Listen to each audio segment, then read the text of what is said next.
মীর মোশাররফ হোসেনের বিষাদসিন্ধু উপন্যাসে কারবালার প্রান্তরে সেই হৃদয় বিদারক বর্ণনা আজও আমাদের চোখে জল এনে দেয়। ইমাম হাসান ও ইমাম হুসেন শত্রুবাহিনীর হাতে নির্মমভাবে প্রাণ হারিয়েছিলেন। রক্তে রঞ্জিত হয়েছিল কারবালার প্রান্তর, কিন্তু সেই প্রান্তরের উত্তরসূরিরা দমে যাওয়ার পাত্র ছিলেন না। তারা এই গভীর শোককে এক প্রচণ্ড শক্তিতে পরিণত করে শত্রুর সর্বোচ্চ শাস্তি নিশ্চিত করতে চেয়েছিলেন, ঠিক যেমনটা কবি কাজী নজরুল ইসলাম লিখেছিলেন। হাসানের মতো পিব পিয়ালা সে জহরের, হোসেনের মতো নিব বুকে ছুরি কহরের। আজকর সমদেব বাচ্চাদের কুরবান, জালিমের দাদ নেব দেব আজকর জান। ইতিহাসে সেই কারবালার চেতনা আর জালিমের বিরুদ্ধে প্রতিশোধের আগুন যেন আবার নতুন করে জ্বলে উঠেছে পারস্যের মাটিতে।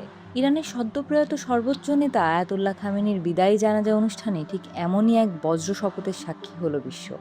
জানাজা অনুষ্ঠানে দাঁড়িয়ে ধর্মীয় কবি মোহাম্মদ রাসূলি সরাসরি মার্কিন প্রেসিডেন্ট ডোনাল্ড ট্রাম্পের ওপর প্রতিশোধ নেওয়ার ঘোষণা দেন।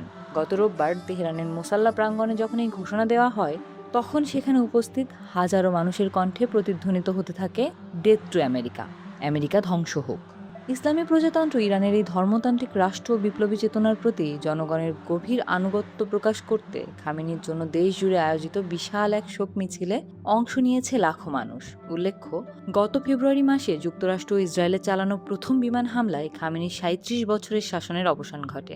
শোকাচ্ছন্ন সেই জানাজা অনুষ্ঠানে দাঁড়িয়ে কবি মোহাম্মদ রাসূলি উপস্থিত জনতার উদ্দেশ্যে প্রশ্ন তোলেন, তাদের ইমামের হত্যাকারী কেন এখনো বেঁচে আছে? একই সাথে তিনি হত্যাকারীকে খতম না করাকে এক চরম অপমান বলে উল্লেখ করেন। রাসূলি দৃঢ় কণ্ঠে জানান, ট্রাম্পকে হত্যা করার দায়িত্ব এখন ইরানিদের ওপর।